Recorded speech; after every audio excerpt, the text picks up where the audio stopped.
I want to thank the people of California for the incredible support that they have shown our campaign. During the last several weeks, we have held 38 events, 38 separate events in 34 cities and towns throughout the state of California. One of the things that I enjoy very much is getting out to communities where other candidates often do not go, and those include some pretty small towns. And we have been just amazed at the kind of turnouts that we have seen at these rallies, which have been attended in the last several weeks by over 215,000 Californians. And tonight, we're going to be holding the last rally of our California campaign here in San Francisco. We hope to have a good turnout there as well. And let me repeat what I have said from day one here in California, which I think most people agree with. If the turnout is high tomorrow, we will win. If the turnout is very high, I think we will win by big numbers. If the turnout is low, we will probably lose. So my request, obviously, to the people of California, to those people who are prepared to stand up and fight for real change in this country, is please come out and vote tomorrow. Let us see California have the highest voter turnout in the history of the state in terms of the Democratic primary. The message of our campaign throughout California, and in fact throughout the country, has been, I think, very consistent. It has been straightforward, and I think it is the message that working people in the middle class want to hear, and that it is just too late for establishment politics and establishment economics. We need real change in this country, not superficial change, but real change, which will end the trend in our country of moving toward an oligarchic form of society in which a handful of extraordinarily wealthy people control both the political and economic life of our nation. Today, we have a corrupt campaign finance system in which billionaires and super PACs and large corporations are able to buy elections.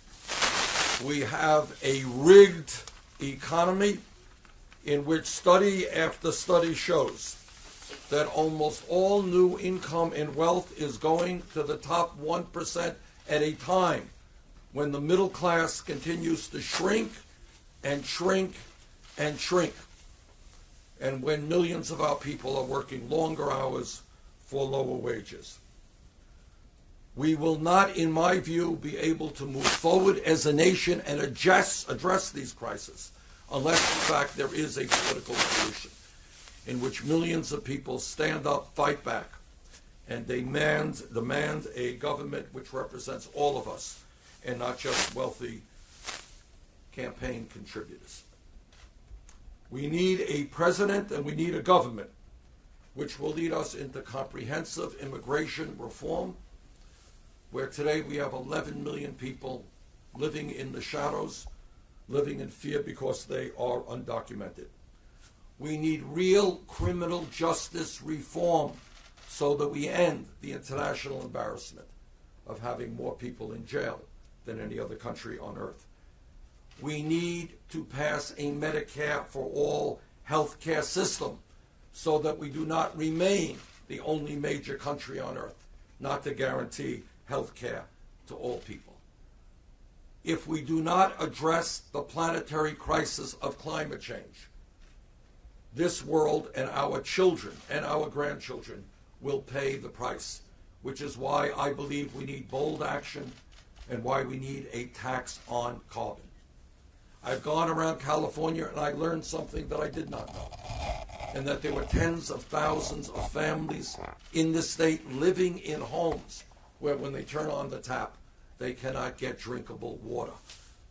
That is a growing crisis in America and throughout the world, which is why, in my view, we have got to ban fracking today. Lastly, it is clear to me that we have got to do everything that we can as a nation to make certain that Donald Trump does not become president of the United States. It is incomprehensible to me that in the year 2016, given all that we have gone through as a nation for hundreds of years in trying to end racism, trying to end bigotry, trying to end discrimination, that we have a candidate of a major political party today who is essentially running his campaign on bigotry, on insulting Mexicans and Latinos, on insulting Muslims, on insulting African Americans, on insulting women. That is really quite mind-boggling that this is taking place in the year 2016, and clearly it is imperative that we do everything that we can to see that that type of bigotry does not end up in the White House.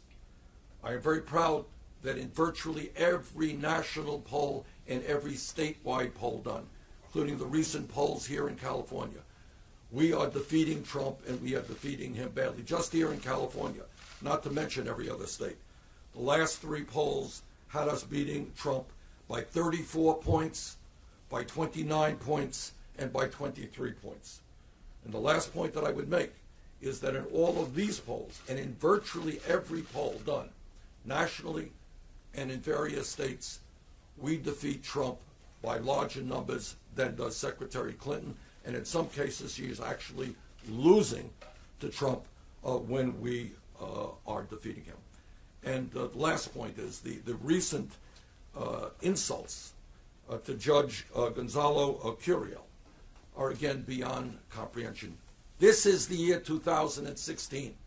To attack a judge because he has a Mexican heritage, a man born in the state of Indiana, this is a candidate of one of the large major political parties in this country. It is really quite incomprehensible, and I think the American people understand that. Now, in terms of where we are politically, I think I've said pretty much everything that I had to say a few days ago, but if there are any questions on any of the issues. Yeah. Excuse me. Excuse me. Yeah. Excuse me. Excuse me. Excuse me. Excuse me, ma'am. Well, your other hands are up as well. Did Jeffrey, do you have a question? What do you say to women who say that you staying in the race? What do you say to women who say that you staying in the race is sexist because you're standing in the way of what could be the first female president? Is that a serious question? Yes, it is a serious question. That any woman who is running for president, anyone who opposes your question implies that any woman, that any person, any woman who is running for president is by definition the best candidate. So any woman who runs. But you would also have to say that it is sexist that any. So if Hillary Clinton runs for president, is your point that it is sexist for any man to oppose her? No, my point is that if she has more delegates than you tomorrow. Well, that's another point. Then that is not. Sexist. Well, I don't think it is sexist. I think the issue is, first of all, our focus right now is running and winning right here in California. And the second point that I have made is that it is absolutely imperative that we defeat Donald Trump as president of the as a candidate for president of the United States. I believe I'm the stronger candidate. Yeah, Jeffrey. Senator, you said that you must do everything you can to keep Donald Trump from winning the White House. Do you believe that includes trying to thwart Hillary Clinton from becoming the party? Trying to thwart Hillary Clinton from becoming president. The issue is who is the better candidate to become president of the United States and to defeat Trump. Right now, our focus is on winning the largest state in this country, on winning South Dakota, North Dakota, Montana, and New Mexico, and doing the best we can in New Jersey. New Jersey is going to be a difficult state for us. But our goal is to get as many delegates as we possibly can and to make the case to superdelegates that I believe the evidence is fairly strong that I am the strongest candidate. At what point do you become a spoiler, though, Senator? Well, first of all, let us focus. I really hesitate, as you all know, Jeff, to be engaged in speculation. If I win tomorrow in California, if we do very well, and I don't know that we will, we may. If we do well in the other states, if there are superdelegates out there who say, you know what, looking at the objective evidence of polling, looking at the objective evidence of who has the strongest grassroots campaign and can bring out the larger voter turnout, which I think is crucial for November. If some of those superdelegates begin to think it is Bernie Sanders, I think that that is not an insignificant fact. Yeah, Chris. Chris. Thank you, Senator. Back in 2008, you endorsed Barack Obama 2 days after he crossed the magic number with pledged and superdelegates before Hillary Clinton exited the race, well before the convention. In fact, the Burlington Free Press quotes you as saying, again, 2 days after he crossed that threshold, I will do everything I can to get him elected, and referred to him as the nominee. Why is it different in your case? Well, look, all we are saying, again, I think I made the point that I wanted to make just the other day. The issue right now is we have an important primary tomorrow. That's what we have. We are working as hard as we can. As soon as I leave here and get some food in my stomach, I'm going to go out talking to a lot of people and doing everything that I can. We got a good rally here in San Francisco.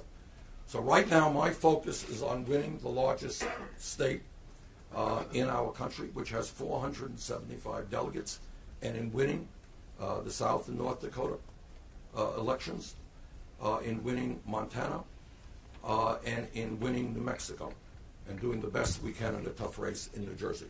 So that is where I hope. Yeah. So based on what you just said to Jeff, though, I just want to clarify, if I can, Senator. You said, you're going to look at how you do tomorrow, and you're going to look at whether or not it looks like some superdelegates are turning.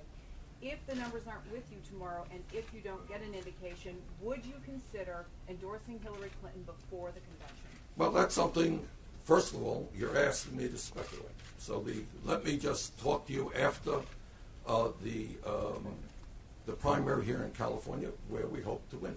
Let's assess where we are after tomorrow before we make statements based on speculation. Yeah, Senator, when you talk about that assessment period, regardless of what happens tomorrow, can you give us some insight into how you would like to spend the rest of the week, whether it's in Washington campaigning ahead of that contest, in Burlington, Vermont, thinking through your superdelegate strategy? What are you planning for the rest of the week? Right. We're going back. We'll be in LA tonight. We will tomorrow night. I'm sorry. We'll be in LA tomorrow night. We'll be taking a plane back to Burlington. And certainly we'll be campaigning in D.C. Yes, sir. Yeah. Have you gotten any superdelegates either to commit to switching to you, or are you in private conversations with any of that? Yeah, we are in private. You in California? We are in private conversations, and we've seen a little bit of momentum. I think there are 4 superdelegates in 3 or 4 states who have come over to us. 4 who already have? 4 who are uncommitted. And are there more who? Yeah, I think there's no question that we're going to get more. No question. Senator, Yes. The White House is signaling that the president wants to get back on the campaign trail. If President Obama were to endorse Hillary Clinton soon, would that have any bearing on your thinking as you look ahead to the convention? Well, again, we're speculating before what is in fact the most important primary. Tomorrow, we have 475 pledged delegates coming up. And my job in the next 24 hours is to do everything that I can to win those delegates. Let me just conclude by saying this.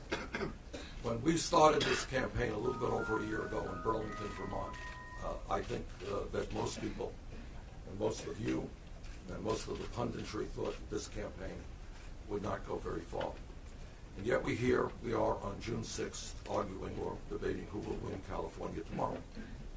We have now won 20 states. I have little doubt that we're going to win a number of more tomorrow. We have now won well over 9 million votes. We have won in every state that we have contested in. And this is also a point that we make to the superdelegates and we make to the whole convention when we talk about the future of America, is that in overwhelming numbers, we are winning the support of people 45 years of age or younger, people who are the future of this country. And I wish that I could tell you that we were doing better among older people. We should be, but we're not. But we are doing phenomenally well among people who are the future of this country, who will shape the future of this country. And that is a point, I think, not to be overlooked. Thanks very much. How are you feeling about California, Senator?